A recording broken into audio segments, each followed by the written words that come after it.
তো নির্বাচনে নাকি অনেকগুলো আসনে কোরআন হেরে গেছে। নাউযুবিল্লাহি মিন যালিক। প্রিয়তমা স্ত্রী মৌলভীবাজারের মেয়েটি আলতো করে পিচ্চাপড়ে বলছেন, আর ঘুমের মধ্যে বাজেট বক্তৃতা দিতে হবে না, আমার জন্য কি আছে বাজেটে তাই শুনি। পরবর্তী বক্তা মোহাম্মদ শামীম কায়সার, গাইবান্ধা ৪। আপনি ৪টি সংশোধনী দিয়েছেন, দফা ৪৯, ৫০, ৫৩ এবং ৫৮-এর উপরে। আপনি ১ মিনিটের মধ্যে আপনার বক্তব্য উপস্থাপন করুন। সময় লাগবে, ওকে ২ মিনিটের মধ্যে উপস্থাপন করুন। স্পিকার, আপনাকে ধন্যবাদ।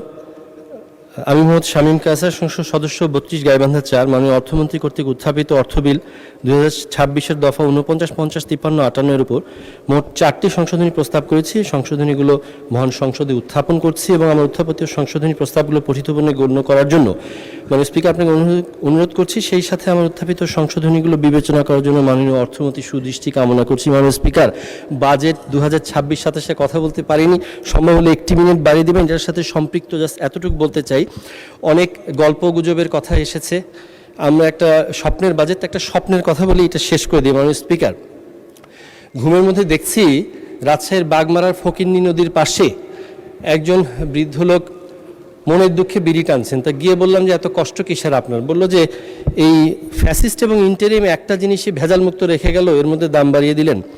তো যাই হোক, তো বললাম এটাই কি আপনার মূল দুঃখ? তো বলছে না, এটা আসলে মূল দুঃখ না। শুনতে পারলাম যে বিগত নির্বাচনে নাকি অনেকগুলো আসনে কোরআন হেরে গেছে।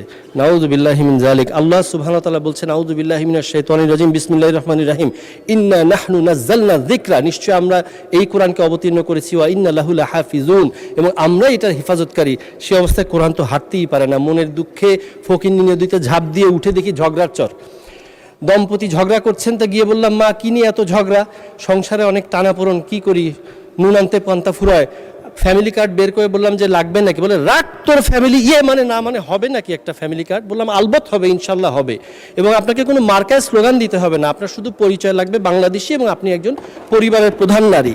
তো সেই অবস্থা থেকে ভদ্রলোক এসে পিঠ চাপড়ে দিচ্ছেন, পিঠ চাপড়ে বলছেন। তো উঠে দেখি যে আসলেই কেউ পিঠ চাপড়াচ্ছে, আসলে আমার প্রিয়তমা স্ত্রী মৌলভীবাজারের মেয়েটি আলতো করে পিঠ চাপড়ে বলছেন, আর ঘুমের মধ্যে বাজেট বক্তৃতা দিতে হবে না, আমার জন্য কি আছে বাজেটে তাই শুনি।